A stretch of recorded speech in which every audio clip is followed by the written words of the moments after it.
Hi everyone, welcome back to my channel. I'm Bridget. This video is a little bit different, I guess, just because I started filming it at the beginning of March before everything happened, and I'm only just now finishing it, so enjoy the time jumps. At the beginning of March, I attended the New York International Antiquarian Book Fair. It was my first time going, so I didn't really know what to expect. Within a minute, I've already seen a signed handwritten letter by Martin Luther himself. I'm finding it hard to walk more than a few feet without wanting to stop to look at something incredible, including tons of medieval leaves and books, and I am a sucker for those. And then suddenly, a contemporary edition of Thomas Paine's Common Sense, in the flesh. There were second editions and first editions of everything you could imagine.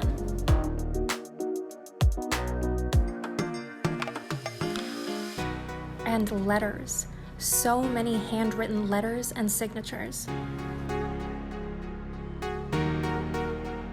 Those people touched the paper you're seeing right now.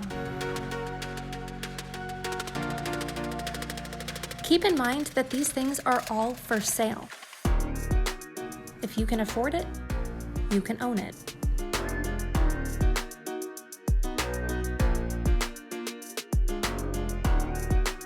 There was amazing artwork and illustrations.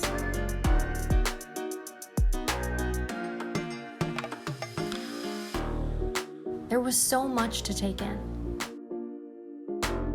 So much to be fascinated by.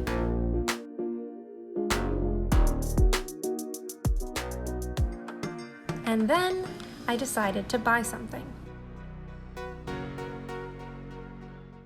Hello again. I am back home. I was extremely impressed with the book fair. That was my first year ever going. It was honestly crazy. It's opened up my eyes to a whole new world of ways to interact with history, because I absolutely love history and I can see myself really getting into rare books, rare manuscripts and things like that. Not only because they're so old, but also because working in this industry, you actually get to handle these things. You get to touch them and hold them in your hands.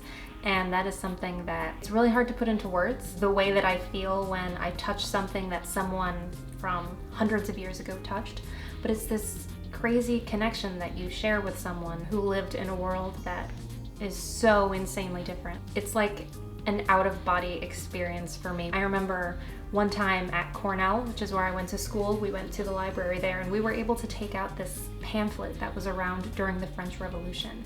I remember touching it and I think that's the first historical thing that I ever was able to handle. It was just insane because at that time I was just obsessed with Marie Antoinette, so to touch something that was getting distributed during the French Revolution. And the thing is, if you love history, a lot of what you're going to see is going to be behind glass in museums, but to actually get to touch something feels illegal, but even if you're told, no, you're allowed to do this, it still just feels insane. It's just crazy to be able to be allowed to touch something so historical. Walking around the book fair today, I saw so many people actually handling these objects, like leafing through books that are hundreds and hundreds of years old. And I stopped by one booth and the guy was like, well, we're not a museum, you can touch if you want. It was an early American ciphering book from 1793.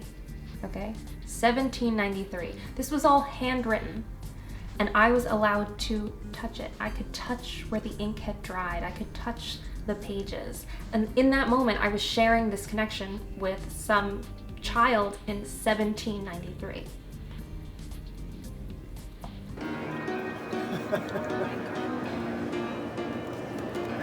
This is crazy. It's so precious.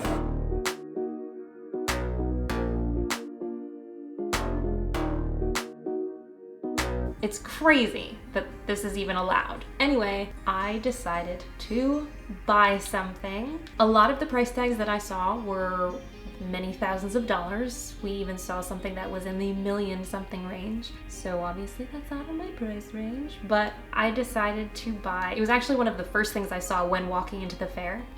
I'll show you. This is from Italy, circa 1470. Let me say that again. 1470, and I own it. What? This is on vellum, which if any of you are into history, you know that a lot of, medieval manuscripts, illuminated manuscripts, all these old books are on vellum. And if you don't know, vellum is animal skin.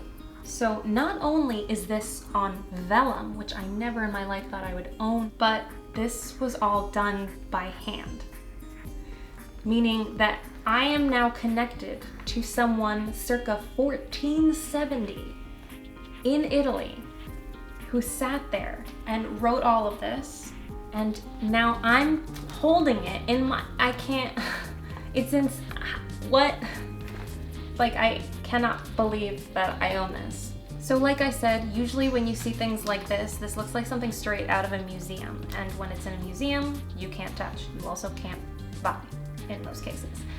Now that I own this, I want to touch this because it is mine and I want a deeper connection with the object. I know this, if you're not into history, this probably sounds like the ravings of a lunatic, but honestly, I adore history. This is an amazing day for me to get to touch this. I've never touched vellum, like historical vellum. I'm gonna take the whole thing out.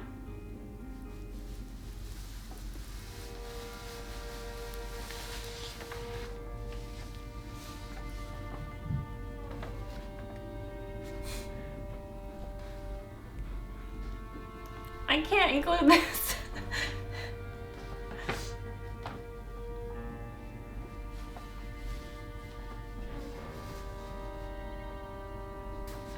It feels like hard paper, like sturdy paper, which I think is the point. That's why they made things on vellum, because it's a sturdy material.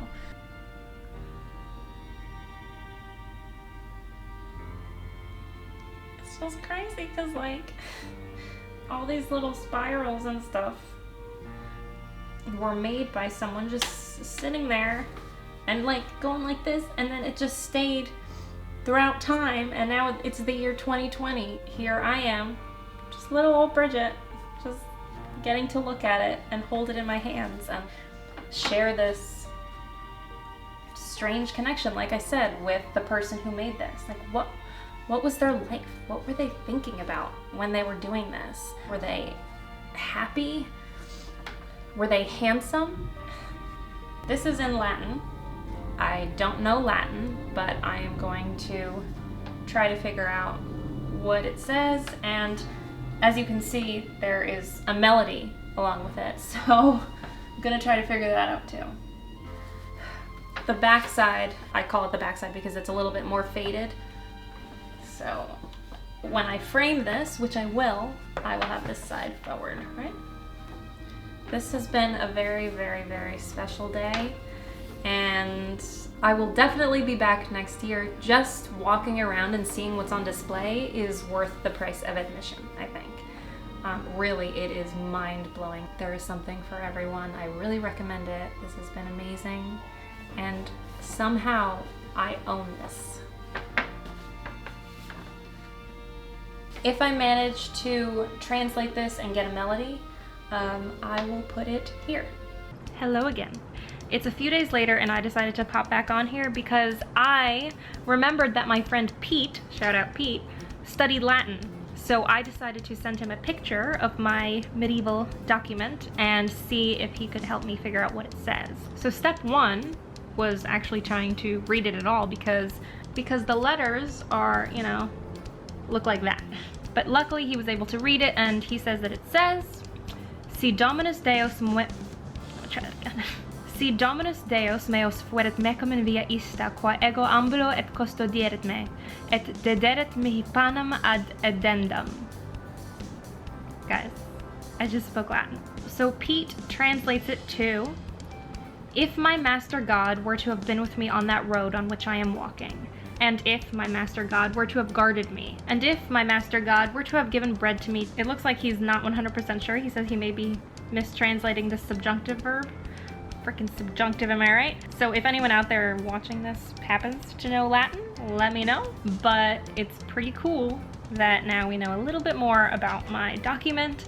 And yeah, I'm not done though, because I want to know more about the context in which it was used. I want to know what it sounds like. So if I learn anything more, I will put it here.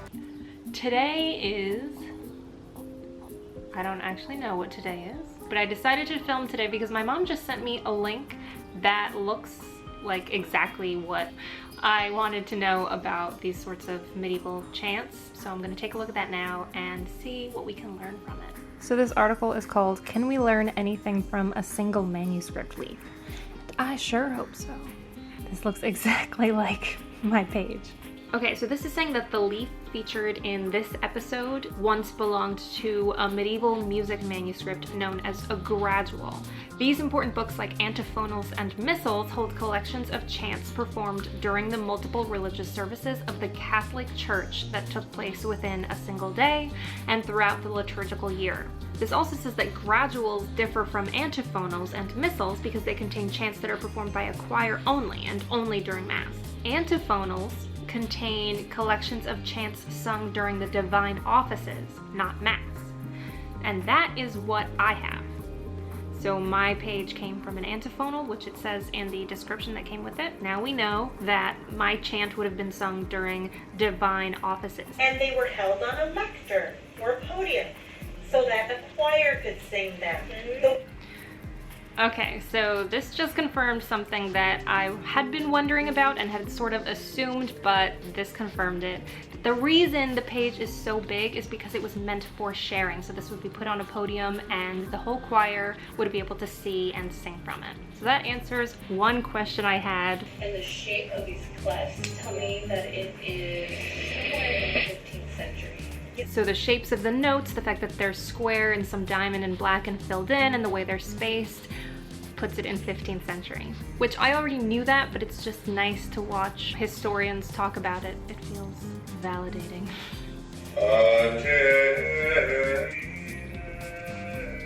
Oh my god.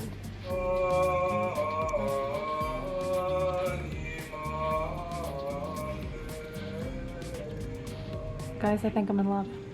This is so cool. I feel like I'm hearing, obviously not my own medieval leaf, but I'm hearing what one would sound like. I'd like to remind you all that this object that I own was touched and looked at and used by people in the 15th century. Around 1470 in Italy. Do you know that Leonardo da Vinci was still alive at that time? So this was made when Leonardo da Vinci was alive, in the same country that Leonardo da Vinci is from. I'm still not over it. So I feel pretty satisfied. I think the only thing left is that I want to know what my chant, I guess, sounds like, but I'm not sure if the musical notation corresponds to what we use today. But I think I'm going to post this video now with everything I've learned, and then in the future, maybe I'll make its own video of me singing the chant from my medieval page. How cool will that be? Okay.